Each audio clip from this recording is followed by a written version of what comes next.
Ça fait des mois que tu vois des vidéos passer sur Claude Code ou Claude Cowork. Sauf qu'aucune de ces vidéos ne te montre concrètement comment vendre ton accompagnement en ligne parce que ces vidéos sont orientées pour des SaaS, des e-commerce ou n'importe quel autre type de business que dans l'accompagnement. Donc dans cette vidéo, je vais te montrer 5 cas d'usage précis pour les accompagnants en ligne qui veulent vendre leur accompagnement tous les mois. Donc ces cas d'usage vont de la publication sur Instagram par exemple jusqu'à l'amélioration des appels de vente. Si tu me connais pas, je suis Kevin Pem, j'aide les experts en ligne comme toi à vendre leur accompagnement sans dépendre des lancements et sans la pression constante de publier du contenu tous les jours pour attirer des clients. Et si tu es dans ce métier en 2026, il faut que tu comprennes que l'IA, ce n'est plus une option. Tes concurrents prennent déjà de l'avance, donc si tu ne te formes pas proprement à l'utiliser, soit pour mieux accompagner tes clients, soit pour en attirer de manière plus efficiente, alors tu perds du terrain. Le premier cas que je voulais te montrer, c'est le cas des outliers, par exemple sur Instagram ou sur LinkedIn. La majorité de mes clients publient plutôt sur Instagram, donc on va prendre ce cas concret-là. Le problème aujourd'hui, c'est que tu essayes de trouver des idées de contenu alors que tu devrais trouver des outliers. Un outlier, c'est quoi? C'est en gros un contenu qui performe au-dessus de la moyenne sur un compte, que ce soit chez un concurrent ou une autorité du marché. Donc imaginons que tu as un concurrent qui fait 500 vues en moyenne sur ses Reels. Si d'un coup, il a un de ses Reels qui surperforme et qui fait 5000 vues, ça veut dire qu'il a fait x10 par rapport à sa moyenne et c'est important de repérer ça pour trouver des contenus qui marchent. Donc en fait, repérer les outliers, ces hits-là, te permet du coup de copier le format vraiment qui fonctionne pour créer plus vite des contenus qui attirent beaucoup de prospects. Okay ? Pour ça, il y a deux méthodes. La première méthode, c'est d'utiliser une extension comme SortFeed, par exemple, pour extraire ces contenus-là. Ou alors, si tu veux automatiser ça avec Claude, tu peux le faire avec vidIQ et je vais te montrer les deux méthodes rapidement. Donc la première méthode que je te conseille, c'est d'utiliser l'extension SortFeed que tu peux installer sur ton navigateur. Cette extension, elle permet quoi? C'est d'extraire les posts de tes concurrents ou de tes inspirations rapidement et voir par exemple quels sont les derniers posts qui sont les plus commentés. Pour cet exemple, j'ai pris le compte de Leila Hormozy, vraiment au hasard. Et là, par exemple, je peux demander à l'extension de me sortir les 25 derniers posts qui ont été les plus commentés. Une fois que tu as obtenu ça, tout ce que tu as à faire, c'est l'exporter en CSV et l'importer sur Claude. Donc là, je suis sur Claude. Tout ce que j'ai à lui dire, c'est de me trouver 5 idées de contenu qui ont surperformé. Donc là, je vais utiliser la fonction vocale que j'utilise sur mon ordi avec l'application Whisperflow. Si besoin, je te mettrai le lien en description. Ok, j'ai exporté 25 posts les plus commentés de ce compte-là. J'aimerais que tu me donnes le top 5 qui ne sont pas trop personnels pour que je puisse m'en inspirer et du coup faire des contenus qui cartonnent sur Instagram.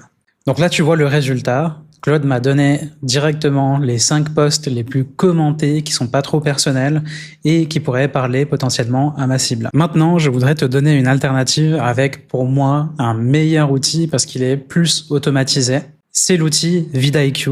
Si besoin, je te mettrai le lien en commentaire parce qu'il te permet de faire un travail à la fois sur ta chaîne YouTube et depuis peu sur Instagram. Il y a quelques jours, j'ai pu tester cette extension de vidIQ qui se développe sur Instagram. Je lui ai donné mon compte Instagram, il a pu analyser ce compte pour comprendre qui je suis et qui j'adresse et il a pu me fournir directement des exemples de posts que je pourrais reproduire. Par exemple, ce post de Dan Martel. Stop saying price, start saying investment. Price makes people think cost, investment makes them think values.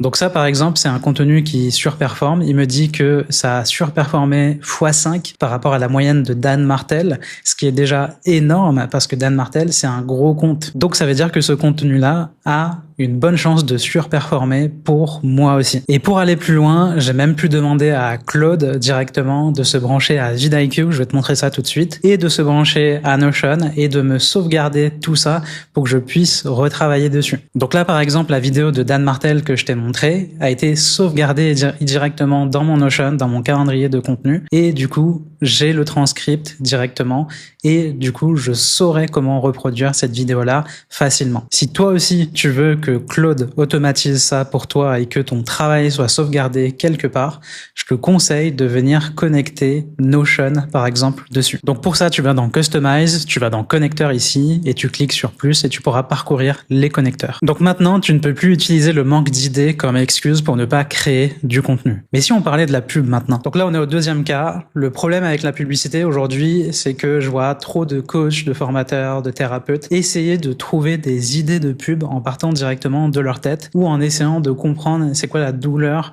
ou l'angle la plus intéressante pour leur publicité. Mais encore une fois, ce que je viens de te montrer pour Instagram, ça peut aussi marcher pour tes publicités. Tu peux t'inspirer par exemple des publicités de tes concurrents qui en font aussi depuis un moment, et tu peux repérer du coup leurs angles qui ont tourné le plus longtemps. Alors, ça veut pas dire que ce sont leurs meilleures pubs, il peut y avoir diverses raisons qui font que ces angles-là ont tourné longtemps, mais généralement dans les top raisons, c'est souvent parce qu'ils ont trouvé une idée de pub qui surperforme. Alors exceptionnellement pour ce cas-là, on va pas juste rester sur Claude, on va devoir utiliser d'autres outils et je vais te les montrer tout de suite. Premièrement, il faut que tu te rendes sur la bibliothèque publicitaire de Meta. Ensuite, ce que tu vas faire, c'est soit prendre un concurrent qui fait de la publicité depuis longtemps, soit prendre une inspiration du marché. Moi, je vais prendre pour cet exemple Alex Hormozy. Donc là, je vois toutes les publicités d'Alex Hormozy qui tournent.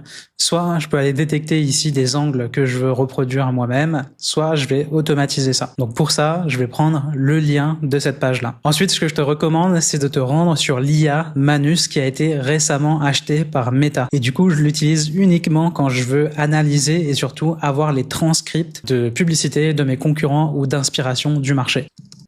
Donc là, ce que je vais lui dire, c'est de faire exactement ça. Par exemple, je vais lui dire de prendre les 5 publicités qui ont tourné le plus longtemps ces 6 derniers mois et de me donner le transcript, le texte principal et la headline, c'est-à-dire le titre. Ok, j'aimerais m'inspirer des publicités d'Alex Hormozy. Donc, ce que tu vas faire, c'est que tu vas prendre les publicités qui sont actives ces 6 derniers mois. Tu vas me prendre les 5 qui ont été le plus longtemps actives et tu vas me donner le primary text, le format et le transcript si ce sont des vidéos. D'ailleurs, tu vas même privilégier les vidéos. Je ne veux pas d'ads statique. Donc là, il suffit de lancer. Il se peut que si c'est la première fois, il va te demander des autorisations. Donc tu acceptes, tu le laisses mouliner et au bout de 5 à 10 minutes, il va te donner le résultat et on va importer ça sur Claude. Pour cette démo, je vais juste te montrer un travail que j'avais déjà fait avec une inspiration anglo-saxonne.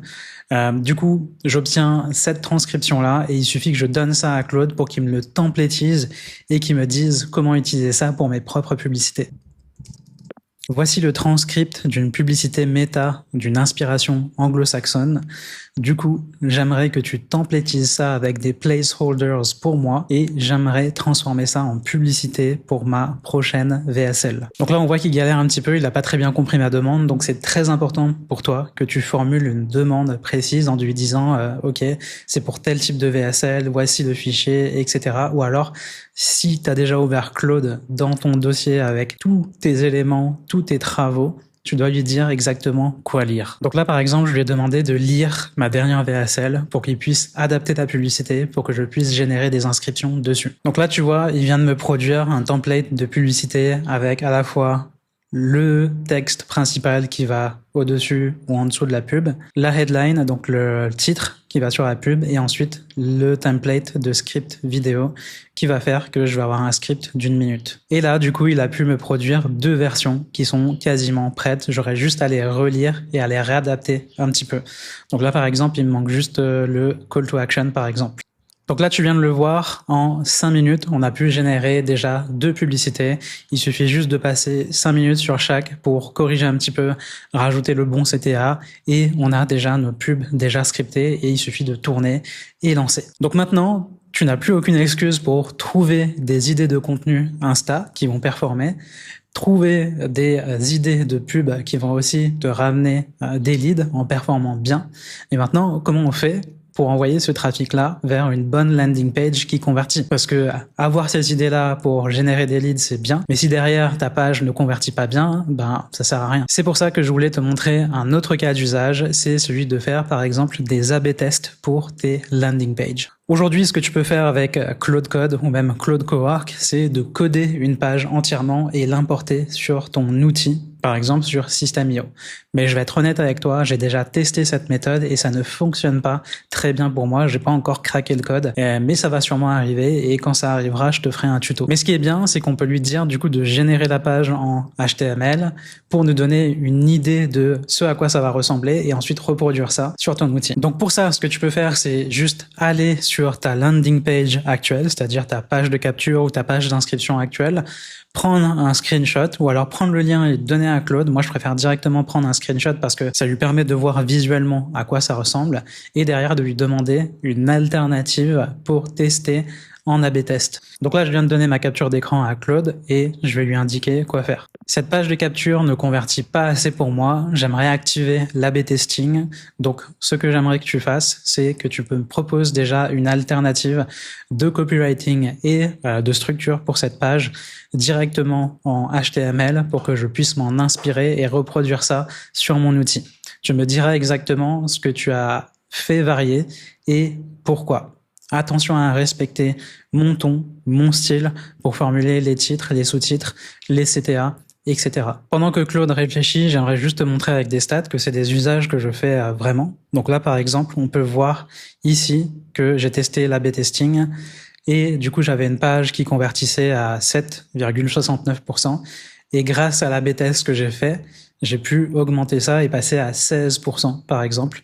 Donc là récemment, ce que j'ai fait, c'est que j'ai coupé cette option-là et du coup j'ai gardé celle-ci. C'est pas aussi simple que ça parce que derrière, celle-ci peut quand même baisser par la suite, mais c'est pour ça que je conseille quand même de faire de l'A/B test régulièrement. Je te montre juste en termes d'aperçu la première page que j'avais pu tester et voici à l'écran l'alternative qui a le mieux converti. D'ailleurs, si tu veux voir comment ces 3 coachs consultantes signent des clients à 1500 voire 3000 € tous les mois, sans dépendre des lancements, sans pression constante de publier du contenu tous les jours pour signer des clients, clique sur le lien qui se trouve en description après avoir terminé cette vidéo pour voir l'étude de cas et voir comment ça peut s'appliquer à toi. Donc là, Claude vient de terminer. Voici initialement la page que je lui ai donnée. On va voir en HTML ce qu'il nous a généré. Donc voici la page qui nous a généré. Je trouve ça vraiment pas top. Donc il vaut mieux toujours passer 2 minutes à chaque fois à lui faire des retours concis pour qu'il s'améliore. Je vais tester pour te montrer que vraiment il peut y avoir des améliorations assez rapidement. En termes de design, j'aime bien. Par contre, ta headline est beaucoup trop longue. J'aimerais que tu fasses une headline simple, presque crue, viscérale. Et le template, c'est comment désir sans peur. Et ensuite, tu me feras une sub-headline plus petite, complémentaire à la headline et assez concise. L'eyebrow, la headline et la sub-headline doivent être assez concis pour pas occuper trop de place et que le formulaire soit au-dessus de la ligne de flottaison. Concernant l'image ou l'illustration, tu me laisseras ça vide, tu me mettras juste une case pour occuper l'espace et je remplirai quand j'intégrerai la page directement. J'aimerais aussi que cette page contienne plusieurs sections. Tu vas me faire des propositions de sections qui vont bien sur une page d'opt-in VSL. Est-ce que tu te rappelles de la V1 qu'on a obtenue? Juste en lui faisant quelques retours, voici la nouvelle version que j'ai obtenue. Le copywriting, ça peut aller, on va dire, mais par contre le design est vraiment pas mal. Et ça me donne des idées du coup. Donc on a la première section avec le titre, le sous-titre, ce qu'on appelle eyebrow. Ici, je mettrai mon image. Le formulaire, le bouton, vraiment, franchement, ça, c'est cool. Moi, je trouve que c'est vraiment pas mal. Ici, on a 3 bullet points qui nous permettent de savoir ce que tu vas découvrir, du coup. Ensuite, le qui suis-je? Il a même retrouvé des chiffres parce que, du coup, Claude est nourri de mon contexte. Et il a même mis des témoignages, du coup, que je pourrais venir remplacer. Enfin, pas des témoignages, mais des succès clients. Et un CTA pour clôturer la page. Franchement, c'est une super inspiration. Donc là, j'ai juste à prendre cette structure-là, la réadapter et l'importer sur mon outil. Et je gagne un temps fou à pas avoir à me creuser des méninges pour savoir, OK, quel A/B test je peux faire pour augmenter les conversions. Là, je peux tester ça et voir si ça convertit. Si ça convertit, je garde ça. Sinon, je demande à Claude comment ça peut convertir mieux. Attention, parce que tout ce que je suis en train de te partager là, ça peut être un gouffre de temps. En fait, là, tu vois que ça marche pour moi uniquement parce que Claude connaît mon contexte. Il connaît mon historique, mes clients, mon accompagnement, mes succès clients, mes angles marketing, ma big idea, mon mécanisme unique. Bref, il connaît tout un tas de choses sur moi parce que je l'ai nourri de mon contexte. C'est pour ça qu'aujourd'hui, si t'es pas satisfait de Claude, c'est parce que tu as pas assez nourri ton contexte. Et deuxième disclaimer pour toi, Claude, c'est un accélérateur. Si ton offre n'est pas unique et différencié sur ton marché, si t'as pas déjà un tunnel de conversion qui performe et si tu sais pas comment faire durer ça dans le temps, Claude, c'est pas un outil magique qui va résoudre ces problèmes-là. C'est pour ça que je t'incite à aller voir l'étude de cas que je t'ai mis en description après avoir terminé cette vidéo. Donc là, on vient de voir comment trouver des idées gagnantes sur Instagram, sur la pub et comment optimiser tes pages de conversion pour capter plus de leads. Mais capter plus de leads, ça ne sert à rien si tu ne nourris pas la relation avec eux. Le meilleur moyen de faire ça, c'est la newsletter. Sauf qu'encore une fois, j'ai pas mal de clients ou de prospects qui me disent « Ouais, j'envoie pas de newsletter ou je suis pas régulier parce que je sais pas quoi envoyer. » Et ben encore une fois, ça ne sert à rien de deviner quoi envoyer. T'as déjà des sources d'informations que tu peux automatiser pour trouver des idées de newsletter. Pour ça, ce que je te recommande, c'est d'utiliser une application gratuite comme Phasm qui va enregistrer tous tes appels, notamment tes appels clients, tes lives, si tu en fais dans un programme, etc. Pourquoi je te dis ça? Parce que regarde à l'écran, aujourd'hui, Phasm, tu peux le connecter à tes IA, notamment Claude ou ChatGPT. Donc, ce que je te recommande de faire si tu l'utilises pas déjà, ou même si tu l'utilises mais que tu n'avais pas pensé à le brancher à Claude, c'est de venir dans tes paramètres sur Phasm et de cliquer sur ce bouton pour connecter ton Claude ou ton ChatGPT. Une fois que c'est fait, tout ce que tu as à faire, c'est venir dans ton Claude et manuellement déjà lui demander des idées de newsletter basées sur ton dernier live client ou ton dernier rendez-vous client. Ok, donc je veux que tu accèdes à mon Phasm, que tu retrouves mon dernier live hebdo client à Sandy et que tu me donnes 2 ou 3 idées de newsletter pour faire avancer le niveau de conscience de mes prospects sans hard teaching. Pour chaque idée, tu me donneras un angle unique et différenciant ancré dans le quotidien de mes prospects et tu me donneras aussi des idées d'objets et de pré-headers qui marchent en combinaison assez courte. Donc là, tu vois qu'il est en train de lire le transcript des calls, il va me préparer ça. Donc là, Claude vient de me donner 3 idées de newsletter basées sur mon dernier live client. Donc par exemple, là, newsletter, autopression invisible. Le vrai frein à l'acquisition, c'est souvent qu'on ne se permet jamais d'arriver quelque part. Du coup, chaque effort repart de zéro émotionnellement, même quand les résultats sont là. Bon, bien sûr, c'est formulé comme une big idea, donc c'est pas forcément compréhensible. Mais si je lui demande de rédiger ça en un email de 200 mots, ça sera déjà beaucoup plus compréhensible. Donc là, par exemple, je viens de lui demander de rédiger l'email numéro 1. Il m'a rédigé un email de 300 mots à peu près. Il a envoyé vers un appel. Il a fait la transition entre le sujet de l'email et mon call to action, qui est l'appel ici. Et il m'avait même proposé un PS dans une version plus courte. J'ai juste eu à lui demander de me faire un petit ajustement. Donc j'aurais pu continuer ici, encore prendre 5 minutes pour lui demander des petits ajustements. Mais c'est juste pour te montrer que là, en 5 à 10 minutes, j'ai déjà une newsletter en V1 déjà rédigée. Donc j'ai juste à passer 5 à 10 minutes pour l'amélioration et ensuite le programmer. Et si je batch ça, c'est-à-dire que je fais ça en 1 heure à 2 heures chaque mois, j'ai déjà 1 mois de newsletter déjà programmé. Petite astuce ici, je peux très bien lui demander d'automatiser ça pour moi en tâches programmées. Donc c'est ce que je vais faire. J'aimerais ne plus avoir à te demander de faire ça. Donc j'aimerais que tu crées une tâche programmée pour moi. Mes lives sont le lundi après-midi. Donc j'aimerais que cette tâche programmée s'exécute le mardi matin. Cette tâche doit chercher dans Phasm le dernier live en date, écrire 3 sujets de newsletter, choisir le meilleur, le plus pertinent pour amener mon prospect à prendre rendez-vous avec moi et le rédiger en mode V1 pour moi avec toutes mes exigences. Est-ce que tu peux me produire directement cette tâche programmée? Donc là, tu vois qu'il a compris ma demande. Il est en train de programmer la tâche programmée, justement. Donc, si tu connais pas les tâches programmées, c'est ce qui est ici. Donc là, ici, tu as une nouvelle tâche, les projets. Ici, tu as scheduled ou programmé. Je sais pas si c'est en anglais ou en français chez toi. Et en fait, tu peux programmer plein de tâches ici pour gagner du temps et automatiser un maximum de choses et te pré-mâcher le travail. Donc là, on voit que c'est prêt. J'ai juste à cliquer sur planification et ça sera planifié. Donc là, on vient de voir qu'il m'a programmé ça. Donc ça va s'exécuter tous les mardis matins à 8 heures. Imagine le gain de temps pour toi maintenant que ça va s'exécuter, que tu auras juste à piocher dedans et lui faire des retours sur une V1 déjà produite. Maintenant, j'aimerais te donner une alternative à ça pour tes appels de vente. Si tu fais des appels de vente aujourd'hui pour vendre un accompagnement à plus de 1000 euros, ça peut être game changer pour toi que tu fasses analyser tes appels par Claude. Mais attention, je préfère quand même te prévenir. Aujourd'hui, Claude, il va comparer tes appels à des appels de vente plus dans le monde traditionnel, donc vraiment B2B avec des PME, des multinationales, etc. C'est-à-dire le vrai travail de commercial. Pour moi, aujourd'hui, la vente dans l'accompagnement en ligne, c'est justement de l'accompagnement. Tu accompagnes ton prospect à prendre la meilleure décision pour lui, pour elle. Ça veut dire quoi? Ça veut dire que si la meilleure décision, c'est de te dire non parce que c'est pas le bon moment pour lui de rejoindre ton accompagnement, il faut que tu sois OK avec ça et tu es là aussi pour ça.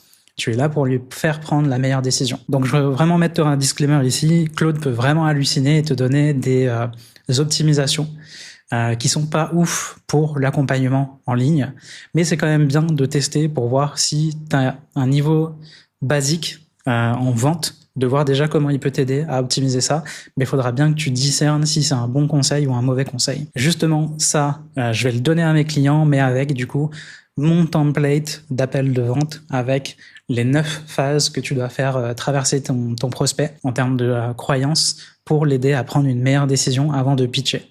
Ok, si t'as pas ces critères-là, Claude, il va te donner un résultat qui est pas ouf, mais je vais te montrer quand même comment faire. Donc pour ça, tu dois avoir Phasum qui est branché, Phasum qui rejoint du coup toujours tes appels de vente pour qu'ils soient automatiquement enregistrés. Faut que tes appels de vente, ils aient toujours le même titre, par exemple appel découverte, ton prénom et le prénom du prospect par exemple. Mais comme du coup il y a appel découverte dans le titre, Claude, ça va lui permettre de filtrer et de détecter ces appels découvertes-là, ok ? Donc tout ce qu'on a à faire, comme Phasum est déjà branché à Claude, c'est de venir lui dire ça pour faire une analyse rapide et ensuite lui demander d'automatiser ça tous les jours parce que du coup, si tu as des appels régulièrement, autant qu'il regarde un petit peu tous les jours pour voir s'il y a eu de nouveaux appels qu'il n'a pas déjà analysés et voir comment tu peux faire mieux. Donc là, je vais lui donner la consigne. J'aimerais que tu accèdes à mon MCP Phasum et que tu détectes mes 2 derniers appels de vente. Mes appels de vente portent le titre de Funnel Call et du coup, tu vas me dire ce que j'aurais pu faire de mieux sur ces appels-là pour mieux vendre mon accompagnement et pour aider le prospect à prendre la meilleure décision, même si la bonne décision pour elle, c'est de dire non et de pas rejoindre mon accompagnement tout de suite. Attention à bien discerner les choses. Moi, je suis dans l'accompagnement en ligne, donc c'est pas de la vente traditionnelle. Moi, je fais de la vente éthique, de la vente transformationnelle. Donc là, je viens d'avoir une analyse complète de mon appel. Bon, pour pas te submerger d'informations, je vais demander de faire un résumé en micro-puce directement. Mais bien sûr, toi, tu pourras lui demander un peu plus de détails et comment t'améliorer, comment tu pourrais mieux formuler les choses, etc. Donc là, ce qu'on peut faire, c'est lui demander maintenant d'automatiser ça. Moi, je ne vais pas le faire parce que je n'utilise plus Phasum aujourd'hui. J'utilise un autre outil payant, mais Phasum, ça marche très bien en gratuit. C'est un excellent outil pour ça. Aussi, garde en tête que ça, ce que je viens de te partager, c'est un usage basique qui va juste analyser tes appels et te dire ce que tu aurais pu faire de mieux et ce que tu as fait de bien. Moi, je vais pousser l'usage un peu plus loin avec mes clients pour que ça automatise carrément leur CRM et que ça vienne mettre à jour les statuts des prospects. Si tu veux voir si mon programme est fait pour toi, t'as qu'à regarder les liens en description. Rappelle-toi que tout ce que je t'ai montré dans cette vidéo a bien fonctionné pour moi parce que Claude connaît très bien mon contexte. J'ai prévu dans une future vidéo de te montrer comment bien installer Claude et comment le nourrir de ton contexte pour qu'il apprenne de toi et qu'il devienne de plus en plus efficace et faire en sorte que tu perdes moins de temps dessus à lui faire des retours à chaque fois qu'il produit quelque chose de médiocre. Donc quand la vidéo sera prête, je l'afficherai juste là.